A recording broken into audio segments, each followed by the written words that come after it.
bahwa sebesar apapun upaya kita untuk menyadarkan seseorang, hanya bentuk kewajiban menyampaikan. Masalah hidayah itu mutlak adalah milik Allah. Allah lah Yahdi, yang memberikan petunjuk, man bagi orang, yasha'u, yang dikehendakinya. Tuh. Hidayah itu mutlak milik Allah.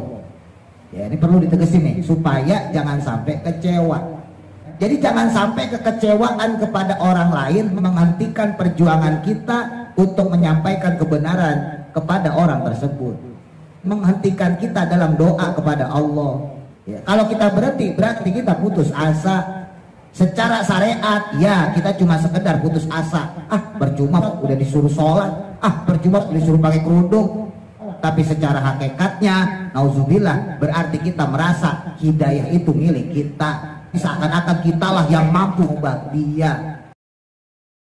Ditanya malaikat Jibril, terus kamu tahu itu ibadah berpahala dari siapa? Kamu tahu dermawan itu bisa bikin kamu ke surga itu dari siapa? Ya dari ulama sih. Ya udah, jangan duluan. Guru kamu dulu.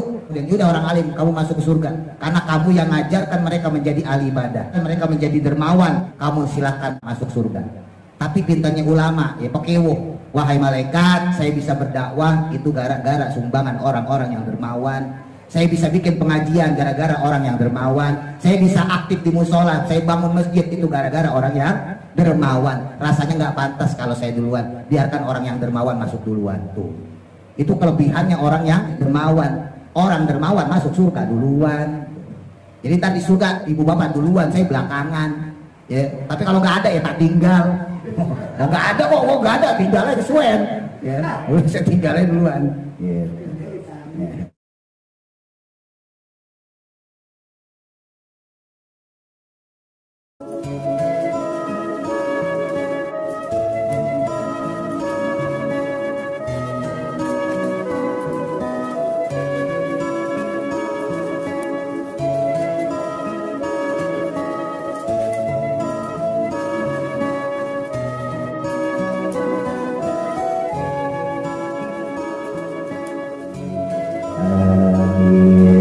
Yaghfir lana wa liwalidina amin. Kita lanjutkan kembali ayat selanjutnya 272. Bismillahirrahmanirrahim. Qala musannifu rahimahullahu ta'ala wa nafa'ana bihi wa bi barakati ulumihi fi daraini amin. Walamma mana'a, dan tatkala melarang Nabi Muhammad sallallahu alaihi wasallam, Nabi dulu pernah melarang minat tasaduki, berupa pemberian sodakoh, alal musyrikina, kepada orang-orang musyrik, ya, liyaslimu, agar mereka masuk Islam. Nazala, maka kemudian turunlah ayat 272, laisa alaika hudahum walakinnallaha yahdi may yasha. Al-ayat. Ketika Nabi negor para sahabat yang memberikan sodakoh kepada orang-orang musyrik, ya, supaya mereka itu masuk Islam, maka kemudian turun ayat ini, Bapak Ibu. Allah bilang pada Kanjeng Nabi, laisa alaika, bukanlah kewajiban padamu, hudahum, memberi petunjuk kepada mereka, ai maksudnya annasa, kepada manusia, ilad dukhuli, pada masuknya mereka, fil islami, di dalam agama Islam. Innama alaika, hanya saja kewajiban bagimu itu, yaitu al-balagu, menyampaikan. Walakinnallaha, dan akan tetapinya Allah lah, yahdi, yang memberikan petunjuk, man, bagi orang, yasha'u, yang dikehendakinya. Tuh. Ai maksudnya hidayah, tahu hidayahnya Allah, ila dukhuli, untuk masuknya fihi, ke dalam Islam. Jadi namanya orang dakwah tentunya ada kecewanya. Jadi Nabi juga pernah dulu kecewa ketika ada sahabat kok ngasih sedekah pada orang kafir, pada orang musyrik, ya. Nah, ternyata ditegur sama Allah. Karena hakikatnya hidayah itu ada pada Allah. Adapun manusia, dalam hal ini Kanjeng Nabi, ditugaskan hanya balag atau tabligh, ya, menyampaikan. Nah, dari hal ini kita bisa ngambil kesimpulan. Yang pertama, hukum memberikan sodakoh kepada orang kafir diperbolehkan, memberikan sodakoh kepada orang musyrik diperbolehkan. Tapi Bapak Ibu, itu bukan prioritas, ya, itu bukan yang utama, dan hukumnya hanya boleh, bukan sunnah. Tetap yang prioritas, yang utama adalah fakir miskin. Tetap yang sunnah adalah memberikan sedekah kepada orang yang membutuhkan, ya. Jadi memberikan kepada orang kafir itu tetap dihukumi boleh, nggak haram, ya. Makanya ada di beberapa tempat di desa-desa, di kampung-kampung itu di separohnya muslim, separuhnya orang kafir, dan hidup berdampingan. Banyak itu, ya. Kalau di daerah Jawa Timur tuh ada di daerah Mojokerto. Nah, itu satu kelurahan itu 4 agama Bapak Ibu, dan sama-sama banyak gitu. Ya, jadi bisa dibilang 25% orang Islam, 25% orang Kristen, 25% orang Hindu, 25% orang Buddha. Ya, yang Hindu yang Buddha yang punya candi, punya pura, punya wihara, yang Kristen yang punya gereja, yang Islam yang punya masjid. Ya, hidup berdampingan, toleransi antar agama, gitu ya. Jadi ketika mereka merayakan hari rayanya, tentunya ya dalam tanda kutip berbagi. Ya, cuman Islam membatasi di situ aja. Kalau masalah makanan selama halal dibagi ya kita terima. Begitupun kita, ya kita boleh ngebagi orang kafir, boleh, kita ngebagi orang musyrik boleh. Tapi kalau sudah urusan agama, nah itu baru lakum dinukum waliyadin. Kalau udah urusan agama nggak boleh kita ikut-ikutan. Jangan kebablasan, maksudnya toleransinya. Ya, mereka Natalan ikut Natalan. Ya, mereka Waisak kita ikut Waisak. Mereka nyepi kita ikut nyepi, ya nggak boleh. Ya. Loh kok mereka ikut-ikutan kita, Bosan kita Idul Fitri, dia juga pada Idul Fitri. Ya. Nah itu makan agama mereka. Agama mereka mah nggak ngelarang kayak begitulah. Agama kita melarang. Ya. Kalau untuk urusan berbagi silahkan, tapi kalau sudah urusan agama maka berlaku hukum lakum dinukum waliyadin. Ya, kita hanya sekedar menghormati. Nggak boleh juga buat kita mengganggu. Ketika mereka Natalan, haram buat kita ngeganggu mereka. Nggak boleh, biarin aja orang urusan agama mereka kok. Ketika mereka Waisak misalnya, yang Hindu Buddha ya, yang nyepi dan sebagainya, nggak boleh kita ganggu, haram hukumnya. Sebagaimana kita pun ketika ibadah pastinya nggak mau diganggu, kan gitu ya. Tapi ya urusan toleransinya cuma sampai di situ. Ya jangan kebablasan. Kalau mereka merayakan hari raya mereka, tetap kita nggak boleh ikutan, ya. Nah, balik lagi. Yang kedua, dari hal ini kita bisa belajar juga hidayah itu mutlak milik Allah. Kita harus sadar Bapak Ibu, bahwa sebesar apapun upaya kita untuk menyadarkan seseorang, baik misalnya yang kita laki-laki menyadarkan istri kita, atau yang perempuan ibu-ibu menyadarkan suami, atau kita sebagai orang tua menyadarkan anak-anak kita, atau kita sebagai adik menyadarkan kakak kita, atau kita sebagai kakak menyadarkan adik kita, itu semuanya hanya bentuk kewajiban menyampaikan. Sementara hidayah itu mutlak milik Allah. Ya, ini perlu ditegesin nih, supaya jangan sampai kecewa. Jadi Nabi sebagai manusia ya wajar lah Bapak Ibu ya, ketika beliau dakwah orang-orang kafir malah mencemooh Kanjeng Nabi, ngata-ngatain Kanjeng Nabi, mencaci maki Kanjeng Nabi. Nabi kecewa ya wajar aja sebagai manusia. Nah makanya dikasih tahu sama Allah, nggak usah begitu, biarin aja. Masalah hidayah itu mutlak adalah milik Allah. Jadi nggak boleh kita itu merasa kecewa ketika kita berdakwah.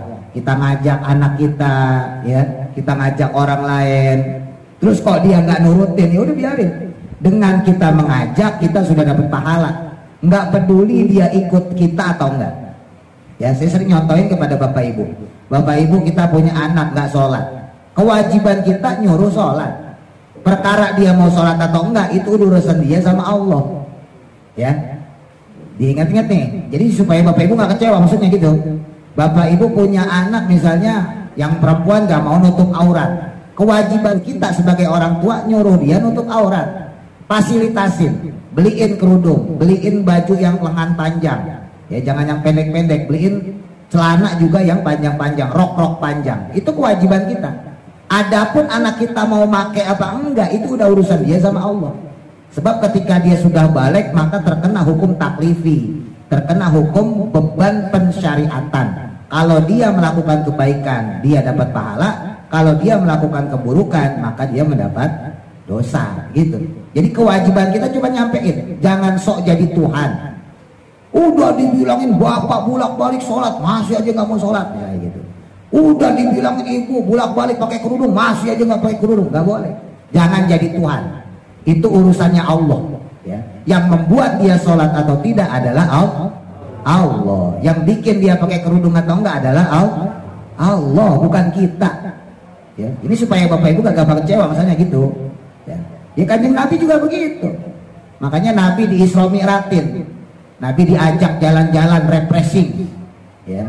Nabi itu kan Isra Mi'raj bapak ibu ketika beliau ditinggal dua backingannya. Yang pertama paman beliau Abu Thalib yang selama ini menjaga beliau, sehingga Nabi itu nggak ada yang menyakiti secara fisik. Kalau nyakitin secara hati, perasaan, dikata-katain itu udah sering. Tapi secara fisik nggak ada yang berani nyolek Nabi, apalagi sampai ngebunuh, nggak ada yang berani. Karena Abu Thalib itu salah satu tokoh kafir Quraisy. Ya kalau bahasa kita sekarang anggota DPR. Nabi Muhammad itu masih ponakannya Abu Thalib. Makanya nggak berani kafir Quraisy. Nah yang kedua dari sisi pendanaan, yaitu Sayyidah Khadijah, istri beliau wafat, jadi ditinggal dua backingan secara moral maupun backingan secara material. Backingan moralnya yaitu Abu Thalib, ya pamannya Nabi, backingan materialnya yaitu Sayyidah Khadijah. Itu Nabi sedih bapak ibu. Akhirnya diajak jalan-jalan sama Allah, Isra Mi'raj, ya, dari Masjidil Haram menuju Masjidil Aqsa, terus tembus sampai ke langit ketujuh. Itu ada makna tersendiri kenapa Kanjeng Nabi diajak jalan-jalan, supaya Nabi sadar bahwa dunia itu nggak sempit, bahwa dunia itu bukan cuma terisi paman beliau Abu Thalib dan istri beliau Sayyidah Khadijah. Masih banyak orang yang peduli kepada Nabi Muhammad. Makanya Nabi Muhammad ketika berangkat Isra Mi'raj dari Mekah ke Masjidil Aqsa itu ngelewatin Madinah. Nabi diperlihatkan gambaran masa depan. Dilihat tuh orang-orang Madinah banyak yang pada sholat. Terus Nabi Muhammad tanya kepada malaikat Jibril, itu siapa? Kok pada ibadah semua? Akhirnya dijawab sama malaikat Jibril, mereka itu adalah penduduk Madinah. Dan kamu setelah ini Muhammad, kamu bakal diperintahin sama Allah hijrah ke kota Madinah. Terus Nabi Muhammad berangkat lagi ke Yerusalem, Palestina, berangkat lagi naik ke Sidratul Muntaha, melihat jutaan malaikat pada ruku, melihat jutaan malaikat pada sujud, melihat jutaan malaikat nyembah Allah. Nabi Muhammad kemudian terbuka hatinya, oh ternyata sekalipun manusia di bumi semuanya nggak ada yang beribadah pada Allah, masih ada makhluk Allah juga, para malaikatnya Allah yang tetap nyembah Allah. Jadi seandainya nih sedunia nggak ada yang ibadah, nggak ada yang sholat, sedunia nggak ada yang sholat, di atas sana banyak malaikat-malaikat Allah yang tetap ibadah kepada Allah. Disitulah Nabi Muhammad terbuka, oh iya bener. Jadi Allah tuh nggak merasa kekurangan dengan ibadah kita, Allah nggak nambah kehebatannya. Kalaupun kita nggak ibadah, nggak berkurang juga kemuliaannya, nggak ngaruh. Buat Allah itu nggak ngaruh. Disitulah Nabi Muhammad sadar. Ketika Nabi Muhammad kembali lagi ke Mekah, ya, karena sudah ditinggal sama Abu Thalib, pamannya, ditinggal sama Sayyidah Khadijah istrinya, itu tekanan kaum kafir makin kencang, makin keras. Bahkan Nabi Muhammad itu ketika pernah sholat di depan Ka'bah mau dilemparin batu, dijaga sama malaikat yang mendampingi Nabi Muhammad kemana-mana. Akhirnya batu tersebut nggak jadi jatuh, ya. Nah singkat cerita, itu malaikat yang mendampingin Nabi Muhammad ngomong kepada Kanjeng Nabi, Bapak Ibu, wahai Muhammad, ini kamu sekarang udah gak ada backingannya. Ini orang-orang Mekah makin kurang ajar kepada kamu ini. Gimana kalau saya timpakan mereka satu-satu pakai gunung Uhud? Ditawarin seperti itu. Karena Nabi sudah menjalani peristiwa Isra Mi'raj, Bapak Ibu. Nabi dengan legowonya ngomongnya santai, jangan. Ya, karena Sejatinya mereka itu nggak tahu mana hakikat yang benar, mana hakikat yang salah. Saya selalu berdoa kepada Allah supaya mereka itu diberikan hidayah. Kalau sekarang mereka itu tidak beriman kepada Allah, saya berharap mudah-mudahan anak-anaknya beriman pada Allah. Kalau anak-anaknya tidak beriman pada Allah, saya tetap doain mudah-mudahan cucunya beriman pada Allah. Tuh. Jadi Nabi itu udah punya semangat, punya motivasi yang berbeda Bapak Ibu. Makanya harapannya panjang gitu. Udah biarin dah bapaknya kafir, itu biarin dah. Mudah-mudahan anaknya muslim, mudah-mudahan anaknya ibadah. Kalau seandainya anaknya juga kafir juga biarin dah. Mudah-mudahan cucunya muslim, mudah-mudahan cucunya ibadah. Jadi harapan itu selalu ada. Nah ini pelajaran buat kita nih. Ya nauzubillah ya. Seandainya kita ditakdirkan punya anak 2 blok, ya susah diomongin, ya sholat kagak, ngaji kagak, kerjanya begadang, ngabisin duit orang tua. Nauzubillah. Seandainya kita punya anak seperti itu, tetap doa harus dipanjatkan Bapak Ibu. Kenapa? Harapan kita, oke lah anak kita udah telanjur begitu. Mudah-mudahan cucu kita berubah. Amin ya. Jadi jangan sampai kekecewaan kepada orang lain menghentikan kita dalam doa kepada Allah. Jangan sampai kekecewaan kita kepada orang lain menghentikan perjuangan kita untuk menyampaikan kebenaran kepada orang tersebut. Jadi seandainya pun ya kita udah ngebilangin susah, tetap doain. Mudah-mudahan kalau seandainya dia memang gak berubah, setidaknya nanti cucu kita berubah. Jadi mentalnya harus seperti itu. Itu Nabi yang ngajarin ya. Supaya jangan sampai kita berhenti ya. Kalau kita berhenti berarti kita kecewa. Kalau kita kecewa berarti kita putus asa. Secara syariat ya kita cuma sekedar putus asa. Percuma Pak Ustadz udah dibilangin. Percuma Pak Ustadz udah disuruh sholat. Percuma Pak Ustadz udah disuruh pakai kerudung. Secara syariat memang seperti itu. Kita hanya sebatas kecewa. Tapi secara hakikatnya nauzubillah berarti kita merasa hidayah itu milik kita. Seakan-akan kitalah yang mampu mengubah dia. Bukan Bapak Ibu. Sehebat apapun perjuangan kita, mereka itu yang nyiptain adalah Allah. Sehebat apapun, sekeras apapun yang kita lakukan ya, mereka itu tetap milik Allah. Allah lah yang mampu mengganti keburukan-keburukan mereka itu. Allah lah yang maha membolak-balikan hati. Dan masalah bolak-balik hati gak ada yang tahu. Bisa jadi sekarang mereka dablek, kelak nanti ketika Bapak Ibu meninggal, ternyata mereka lah yang justru rajin doain Bapak Ibu yang sudah meninggal. Kita nggak ada yang tahu loh ya. Makanya semangat itu tetap harus dijaga. Jangan pernah bosen-bosen ya. Kalau kayak saya enak Bapak Ibu, orang saya udah pakai mic, pakai speaker lah, abok kalau kedengeran 1 RT berarti gitu ya. Secara nggak langsung kewajiban saya udah gugur. Itu belum ditambah di rumah dipakein spanduk, banner ya kan, madrasah, pengajian hari ini kenapa? Karena itu yang kita khawatirkan sebetulnya. Jangan sampai nanti kita di akhirat kita mau masuk surga, nauzubillah, anak kita narik-narik kita, cucu kita narik-narik kita mau masuk surga ditahan sama mereka. Sebab apa? Mereka menjadi calon penghuni neraka, nauzubillah. Ya Allah, enak aja bapak saya, ibu saya mau pada ngaji, sholat. Saya nggak pernah disuruh ngaji, nggak pernah disuruh sholat, nggak pernah disuruh nutup aurat. Saya nggak rela ya Allah kalau bapak ibu saya masuk surga, bawa mereka berdua bersama saya bareng-bareng ke dalam neraka. Karena dulu saya juga nggak pernah dididik sama mereka. Ya, bukan nakut-nakutin, bapak ibu kan ya rata-rata soleh lah. Ya, bahkan mungkin solehan bapak ibu daripada saya. Ya, kalau untuk masalah soleh, kalau ilmu mah tetap menang saya, maksudnya gitu. Kalau soleh saya yakin bapak ibu lebih soleh lah. Sering puasa, ya kan? Senin, Kamis, ayam ulbet, Arafah, Saban. Dan saya mah jarang puasanya, bisa dihitung, gitu. Masalah sholat mungkin malam pada sholat tahajud ya. Kalau saya mah kurang lah ibarat gitu. Nah itu yang saya khawatirin. Jangan sampai kesolehan kita nanti ternyata terabaikan di akhirat. Loh kita mah ngaji, kita mah sholat, kita mah ibadah, anak kita nggak pernah kita nasehatin. Ya, ketika kita mau masuk surga, ketahan sama anak kita yang masuk neraka. Kalau orang tua masuk neraka, nauzubillah, anak gampang nolongnya seandainya anak masuk surga. Jadi beda Bapak Ibu. Anak masuk surga, orang tua masuk neraka nih, nauzubillah nih. Ini anak bisa nolong Bapak Ibu. Anak bisa nolong. Ya Allah, saya nggak mau masuk surga sendirian.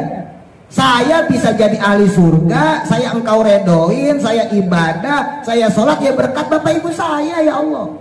Bapak ibu saya nyuruh saya ngaji, bapak ibu saya nyuruh saya sholat, bapak ibu saya nyuruh saya nyari rezeki halal. Berkat itulah saya bisa masuk surga.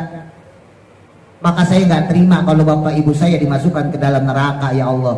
Bawa mereka berdua bersama saya masuk juga ke dalam surga. Tuh. Insya Allah bapak ibunya diselamatkan masuk juga ke dalam surga.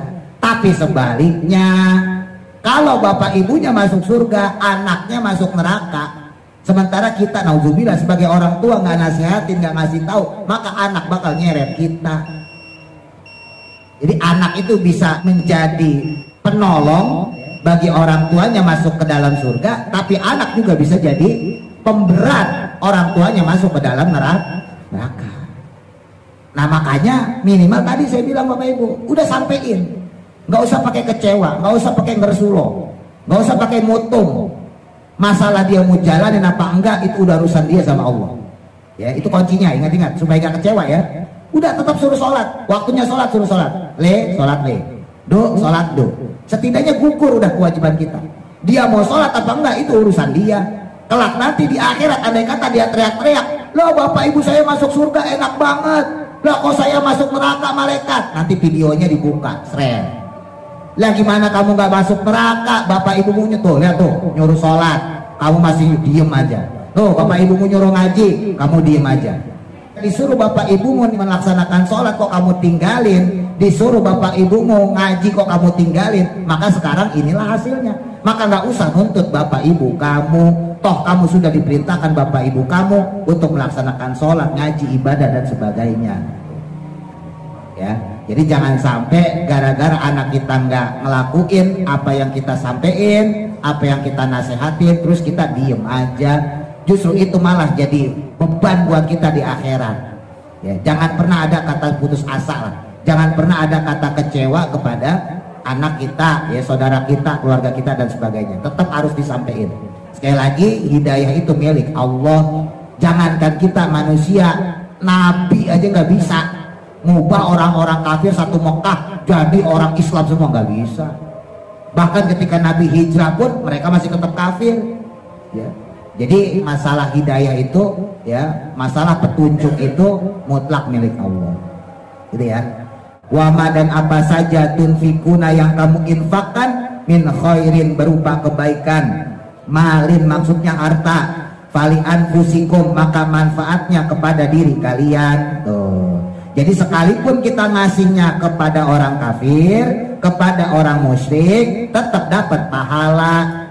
Li'anna sawabahu, karena sesungguhnya pahalanya laha bagi diri-diri kalian. Tapi tentunya balik lagi tadi saya sampaikan, memberi kepada orang kafir, memberi kepada orang musyrik bukan prioritas, dan hukumnya hanya sekedar mubah saja. Wama dan apa saja tunfikuna yang kamu infakkan illa betiqo awajihillah, kecuali untuk mengharapkan ridho Allah. Tuh, usahain apapun yang bapak ibu infakkan dari sebagian harta kita murni karena Allah, ya, untuk mengharap ridho Allah. Ai maksudnya sawabahu, yaitu ganjaran dari Allah, la ghairahu, bukan selain Allah, min a'radid dunia, ya, daripada harta benda dunia. Ya, jadi kita nggak boleh punya harapan dari selain Allah. Infak yang kita keluarkan, sedekah yang kita keluarkan murni karena mengharap ridho Allah, mengharap pahala dari Allah. Khobarun menjadi khobar bimakna nahi dengan makna nahi larangan. Wama dan apa saja tunfiku yang kamu infakkan min khairin berupa kebaikan, tawaffa maka akan diberi kecukupan ilaikum kepadamu, jazauhu maksudnya adalah balasannya, wa antum dan adapun kalian semua itu la tuzlamuna tidak akan dizolimi. Maksudnya dizolimi apa? Tankusuna tidak akan dikurangin minhu darinya syai'an sedikit pun.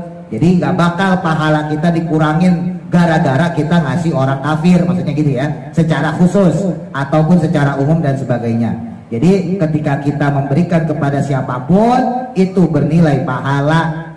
Nah ini balik lagi juga sama kayak pertemuan sebelumnya. Perkara orang itu mau terima atau enggak itu juga jangan dipikirin. Ya sama kayak tadi masalah anak tuh. Seandainya ya bapak ibu dengan kebaikan hati ngasih makan, ya, berkat dikasih kepada orang miskin seandainya gitu. Lah kok sama orang miskinnya dibuang? Wah berkat apa kagak enak dibuang? Gak usah kecewa. Walaupun dibuang, tetap kita dapat pahala dari pemberian berkat tersebut. Ya. Nah orang itu kan sering mikir masalah yang kedua tuh kayak tadi. Seorang orang tua ngasih tahu anak, terus anaknya nggak ngelakuin, orang tua kecewa. Padahal dia sudah ngasih tahu anak itu udah dapat pahala. Perkara anak ngelakuin apa enggak, itu nggak efek sama orang tua. Nggak gara-gara si anak nggak ngelakuin, terus orang tua nggak jadi dapat pahala, bapak ibu enggak, tetap dapat pahala. Sama orang sedekah, ya kan pakai tadi tuh ngasih makanan, ngasih berkat. Lah kok berkatnya kemudian dibuang atau dikasih kucing misalnya gitu dan sebagainya, itu tetap manfaat. Jadi nggak gara-gara berkat itu nggak dimakan sama orang yang kita tuju, kemudian kita nggak jadi dapat pahala, tetap dapat pahala, nggak ngaruh. Makanya jangan kecewa dengan masalah yang kedua nih. Pikirin aja masalah yang pertama. Yang penting saya sudah menyampaikan kebenaran, yang penting saya sudah berbagi, udah pikirin yang pertama. Pikiran yang kedua nggak usah pikirin. Ya, karena pikiran yang kedua itu setan yang bisikin kita supaya besok-besok kita nggak nyampein lagi kebenaran. Tuh kan, anak kamu nggak nurutin, percuma kan kamu nyuruh sholat, udah nggak usah nyuruh lagi. Itu setan. Ketika kita ngasih makanan, terus ternyata makanannya nggak dimakan atau dibuang, itu setan yang ngomong. Tuh kan, dia nggak dimakan kan, udah besok-besok nggak usah ngasih lagi. Tuh. Ya, jadi jangan mikirin masalah yang kedua, pikirin masalah yang pertama. Ya kita punya kesempatan untuk nyampein, sampein. Kita punya kesempatan berbagi, ya maka kita berbagi. Wal jumlatani, dan adapun kedua jumlah kalimat tersebut itu takkidun menjadi taukid, ya, penguatan lil ula untuk jumlah atau kalimat yang pertama. Nah yang paling bagus yaitu lil fuqara'i untuk orang-orang fakir. Khobarun mubtadaun menjadi khobar mubtada mahdufun yang dibuang. Ai maksudnya as-sodaqatu yaitu sodakoh. Jadi sodakoh yang paling utama adalah kepada fuqara. Nah fuqara di sini bukan orang fakir miskin saja, tapi siapa saja yang membutuhkan. Nah di sini dikhususkan nih alladzina uhsiru, yaitu orang-orang yang mereka itu diikat atau terhubung fi sabilillah di jalan Allah. Ai maksudnya habasu, merelakan anfusahum untuk diri mereka itu ala jihadi untuk berjihad. Nazalat turun fi ahli sufati, ya terkait dengan ahli sufah, ya tokoh sufi. Wahum adapun mereka ahli sufah tadi atau tokoh sufi tadi itu arba'u mi'atin, jumlahnya 400 orang, minal muhajirina dari golongan muhajirin. Arsadu yang mana mereka itu menekuni lita'allumil Qur'ani untuk mengajarkan Al-Quran. Jadi Nabi Muhammad itu punya pengikut setia kurang lebih 400 Bapak Ibu, yang mana orang 400 ini mengabdikan dirinya untuk dakwah. Jadi dulu di zaman Nabi itu, Nabi bikin, bahasa kita tuh pondok lah gitu ya. Jadi Nabi itu bikin kamar ya di belakang Masjid Nabawi itu khusus untuk ahli sufah. Sufah itu artinya serambi, pelataran musola, pelataran masjid. Nah itu serambi, makanya disebut sufah. Nah ahlu sufah yang berjumlah 400 ini nggak punya kerjaan. Mereka juga pengen berjihad, perang pengen, tapi sama Nabi dilarang. Jangan ikut perang. Kamu kan tugasnya berdakwah. Kamu itu jangan ikut-ikutan perang. Kamu itu jangan macem-macem lah selain untuk ngajar, untuk tabligh, bantuin saya. Nah dia karena orang nggak punya kerjaan Bapak Ibu, para sahabat kemudian diminta sama Nabi Muhammad SAW untuk ikut bantu supaya ahlu sufah ini keurus. Karena maaf ya, emang ahlu sufah itu pengangguran, nggak ngapa-ngapain. Ya jadi tabligh aja, menyampaikan apa yang disampaikan Nabi. Nabi nyampein Quran, tolong sebarin. Jadi tugasnya ngajar lah kalau bahasa kita lah, gampangnya gitu. Tugasnya ngajar, dakwah. Nah makanya di sini diturunin ayat, ya walaupun untuk orang kafir boleh, tapi yang bagus itu adalah lil fuqara. Lil fuqara di sini maksudnya bukan orang fakir nggak punya duit, bukan. Dalam hal ini adalah ahlus sufah, yaitu orang-orang yang memang ditunjuk sama Nabi untuk berdakwah, yang mereka nggak punya kerjaan, padahal mereka juga butuh makan gitu ya. Mereka juga pengen ikut berjuang fisabilillah, berperang dan sebagainya. Makanya Nabi itu Bapak Ibu setiap harinya itu nyembelih kambing. Makanya nggak usah heran kalau Bapak Ibu dengar cerita Nabi pernah ngutang 1 ekor sapi usia 2 tahun, itu baru dibayar tahun depan. Bahkan Nabi pas mau wafat aja itu sempat ngegadein baju perang. Itu untuk siapa? Ya untuk orang-orang yang ikut sama Nabi. Jadi gak usah kaget kalau Nabi seperti itu. Loh, buat apaan Nabi? 1 ekor sapi kan gede banget. Lah ini buat ngasih makan orang-orang kayak gini. Jadi yang ikut kanjeng Nabi itu, kalau orang pondok disebutnya penderek. Lah itu banyak. Jumlahnya nggak 1-2, ratusan orang. Dan itu diminta sama Nabi Muhammad SAW untuk bantu beliau berdakwah. Diminta sama Nabi untuk bantuin ngajarin Quran. Wal khuruji, dan juga menahan diri untuk keluar ma'as saroya, dengan tentara perang atau pasukan perang. La yastati'una, ya, mereka ini yang tidak mampu, dorban, yang berbuat, ya, safaron, bepergian, fil ardi, di muka bumi ini, litijaroti, untuk berdagang. Tuh, mereka bukan nggak mau berdagang, tapi emang udah ditugasin Nabi buat ngajar, maksudnya gitu. Wal ma'asi, dan juga mencari penghidupan. Mereka juga pengen jadi orang kaya, cuman resiko itu harus diambil karena Nabi yang nyuruh. Udah kamu gak usah dagang, udah kamu gak usah kerja, gak usah nyari kehidupan, bantu saya ngajar orang-orang, bantu saya untuk ngajar para sahabat, dakwah Islam ke penjuru-penjuru pelosok-pelosok. Jadi itu perintah Nabi Muhammad SAW. Lisyughlihim, karena kesibukan mereka, anhu, darinya, bil jihadi, dengan jihad. Yahsabuhum, maka kemudian menyangkalah akan mereka al jahilu, orang-orang yang tidak tahu, ya orang bodoh, jahil itu, bihalihim, dengan keadaan mereka, agniya'a, ya, akan kekayaan mereka itu, minat ta'afufi, daripada memelihara diri. Maksudnya, ya, lita'fufihim, supaya untuk menjaga harga diri mereka, anisu'ali, dari meminta-minta, tuh, watarkihi, dan kemudian meninggalkan meminta-minta. Nah, orang-orang yang bodoh nyangkanya dasar orang malas, kagak kerja, kagak dagang, yo, mencari kehidupan dalam akhirat. Hati-hati tuh, sekarang tuh banyak tuh, ya. Jadi saya aja pernah diomongin kayak gitu. Dalam hal ini saya sebagai pengajar, ya Bapak Ibu, ya. Ini gampangnya aja nih. Kan saya sering kepada Bapak Ibu cerita, saya ngambil resiko, saya nggak kerja, saya nggak dagang untuk ngajar gitu ya. Saya bolak-balik cerita itulah ya. Saya buka pengajian untuk anak kecil, saya buka pengajian ibu-ibu nih, bapak-bapak dan sebagainya. Ini seandainya nih, seandainya saya putuskan, ya udah deh, kalau dianggap saya ini mencari kehidupan dalam agama, oke, besok saya kerja. Saya nggak ngurusin Bapak Ibu lagi, saya nggak ngajarin Bapak Ibu lagi, saya nggak jadi imam. Kira-kira gimana coba? Seandainya keputusan itu saya ambil ya, ini saya gampang gitu. Saya ngomong, Pak Bandi, mohon maaf, mulai besok saya nggak ngajar lagi. Saya juga nggak buka pengajian. Saya mau kerja lagi aja kayak dulu lah, udah ketahuan. Gaji UMR misalnya 5 juta, ya kan? Tunjangan sekian-sekian misalnya gitu ya, gampangnya gitu ya. Nah, kira-kira resikonya seperti apa tuh? Pengajian tutup, ya kan? Ya, terus oh, Bapak, Ibu-ibu nggak ngaji lagi. Terus imamnya juga repot. Bapak Bandi sendirian loh. Gue kan ganti-gantiannya selama ini sama saya aja. Nah, orang tuh yang ngomong kayak begitu, orang yang maaf ya, yang menganggap misalnya ustadz, penceramah, kiai mencari kehidupan di dunia, dia nggak pikir ke situ. Itu kenapa tuh? Satu masalahnya pelit, itu doang. Ini saya telusurin. Orang kayak gitu cuma pelit aja. Dia nggak mau nyumbang ke musola, nggak mau nyumbang ke masjid, nggak mau ngasih ustadz, nggak mau ngasih ulama, nggak mau ngasih siapa-siapa, pelit. Akhirnya untuk menutupi kepelitan itu dia ngomong, ustadz nyari duit mulu. Lah emang ustadz tugasnya begitu. Ini bukan saya membenarkan ustadz yang, ya nauzubillah ya, yang tukang nyari duit juga. Ada juga ustadz oknum, ada. Habib yang oknum juga ada, yang tukang nyari duit gitu. Cuman jangan kita kemudian pukul rata bahwa semua ustadz tuh begitu. Habaib, ulama semua begitu, enggak. Banyak juga yang benar. Banyak kan yang benernya malah daripada yang salahnya sebetulnya. Orang yang ngomong kayak gitu biasanya ya nutupin kepelitannya itu. Makanya saya ngomong kepada Bapak Ibu ya, saya jujur aja. Bapak Ibu kan baik semua lah, khususnya yang ada di sini nih. Ya Bapak Ibu yang ada di sini tetap baik sama saya. Dia suka ngasih duit, suka ngasih makanan, itu niatin Bapak Ibu. Ya, ini kalau saya jadi Bapak Ibu ya, saya sampaikan, Bapak Ibu niatin itu untuk membantu saya. Dimanapun juga uang yang Bapak Ibu kasih, makanan, minuman yang Bapak Ibu kasih kepada saya, itu menjadi tunjangan fasilitas fisabilillah. Tugas ibadah saya itu jadi mudah gara-gara sumbangan dari Bapak Ibu. Ya ini buat semangat nih ya. Jadi kalau Ibu Bapak ngasih saya, niatin, ya Allah ini saya kasih Pak Ustadz biar memudahkan dia dalam fisabilillah. Saya nggak bohong kok, saya nggak mau munafik lah ibaratnya gitu. Ya saya sering cerita, ya mohon maaf, bukannya nggak ikhlas, bukan.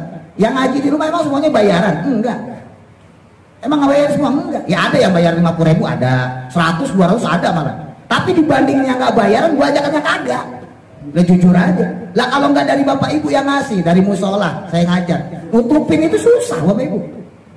Bukan nggak ikhlas, ini faktanya begitu. Ntar yang pelit kan pasti kesindir. Pak Ustadz nyindir saya. Ya pelit. Coba kalau nggak pelit pasti nggak kesindir. Ya kan, banyak kan orang kayak begitu. Ya makanya diniatin. Ya. Kenapa? Karena memang itu kelebihan. Ada dialog dalam kitab Duratun Nasihin. Ada orang ahli ibadah, ada orang dermawan, ada orang alim. Ini tiga-tiganya merasa dirinya paling pantas masuk surga duluan. Orang ahli ibadah ditanya sama malaikat Jibril, kenapa sih kamu pengen masuk surga duluan? Loh saya kan ahli ibadah, tiap hari saya sholat, ngaji, segala macem. Ditanya sama malaikat Jibril, terus kamu tahu itu ibadah berpahala dari siapa? Ya dari ulama, dari orang alim. Lah gak sopan lah, masa orang alim kamu belakangin. Oh iya juga malaikat Jibril, iya. Terus orang kaya bapak ibu ditanya, kata malaikat Jibril, kamu tahu dermawan itu bisa bikin kamu ke surga itu dari siapa? Ya dari ulama sih. Ya udah jangan duluan, nih guru kamu dulu. Orang alim ditanya kemudian, ya udah orang alim kamu masuk ke surga karena kamu yang mengajarkan mereka menjadi ahli ibadah, karena kamu yang mengajarkan mereka menjadi dermawan, nyumbang masjid, nyumbang musola, nyumbang majlis taklim. Kamu silakan ulama masuk surga. Tapi pintanya ulama ya pekewo. Wahai malaikat, saya bisa berdakwah itu gara-gara sumbangan orang-orang yang dermawan. Saya bisa bikin pengajian gara-gara orang yang dermawan. Saya bisa aktif di musola, saya bangun masjid itu gara-gara orang yang dermawan. Rasanya nggak pantas kalau saya duluan. Biarkan orang yang dermawan masuk duluan tuh. Itu kelebihannya orang yang dermawan. Orang dermawan masuk surga duluan. Jadi tadi surga, ibu bapak nggak usah khawatir. Ibu bapak duluan, saya belakangan. Ya, tapi kalau nggak ada ya tak tinggal. Nggak ada kok, nggak ada, tinggalnya kesuwen. Ya, saya tinggalnya duluan. Ya. Ya, saya habisin dulu ya, tanggung. Ta'rifuhum, yang mana kamu mengenal mereka, ya mukhatab, wahai mukhatab, ya orang yang diajak bicara. Bisimahum, dengan tanda-tanda mereka. Alamatihim, yaitu alamat atau tanda-tanda mereka. Minat tawadu'i, dari bentuk tawadu. Nah cuman sahabat-sahabat Nabi yang ahlu sufa itu benar-benar tawadu bapak ibu, nggak mau minta-minta. Nah ini yang kemudian banyak dipelajarin ya sama ulama-ulama. Bahkan saya sampai sekarang saya harap banget lah gitu ya, sesusah-susahnya saya jangan sampai saya minta-minta pada bapak ibu. Pengennya begitu ya. Wa asal jadi, dan juga kemudian bekasnya keseriusan. La yas'aluna, yang mana mereka itu tidak mau meminta-minta, mengemis ya, ngibah-ngibah anasa kepada manusia syai'an sedikit pun. Jadi gak mentang-mentang ngajar terus yang diajarin ditinggi-tinggiin. Wah bapak mah hebat, salah didiemin aja. Gak bisa begitu. Salah ya tetap salah. Ya walaupun dibayar salah tetap salah. Nah ini cirinya ahli sufa. Bayal hafuna, kemudian juga mereka ya mendesak ya, ilhafan, dengan orang yang ya mendesak ya. Jadi nggak mau dia mendesak, ayo dong bagi saya misalnya gitu, ayo dong ini begini, enggak ya. Maksudnya la su'ala, tidak ada kemauan meminta-minta lahum bagi mereka aslan pada dasarnya. Fala yaqau, maka tidak akan terjadi minhum daripada mereka ilhafun ya mendesak. Nggak mau mereka mendesak orang untuk berbagi ya, bahasa agamanya pekiwuh lah. Lawang juga itu disuruh kanjeng Nabi kok, maksudnya begitu. Wahwa, adapun ilhaf itu yaitu al-ilhahu ya, maksudnya kebutuhan yang urgent, sesuatu yang penting. Wama, dan apa saja tunfiku yang diinfakkan min khairin, berupa kebaikan, fa innallaha, maka sesungguhnya Allah bihi, dengan apa saja yang diinfakkan itu alimun, maha mengetahui. Maka famujazi alaihi, maka Allah pun akan membalas kepadanya. Mudah manfaat. Al-Fatihah. A'udzu billahi minasy syaithanir rajim. Bismillahirrahmanirrahim. Alhamdulillahi rabbil alamin. Ar-Rahmanir Rahim.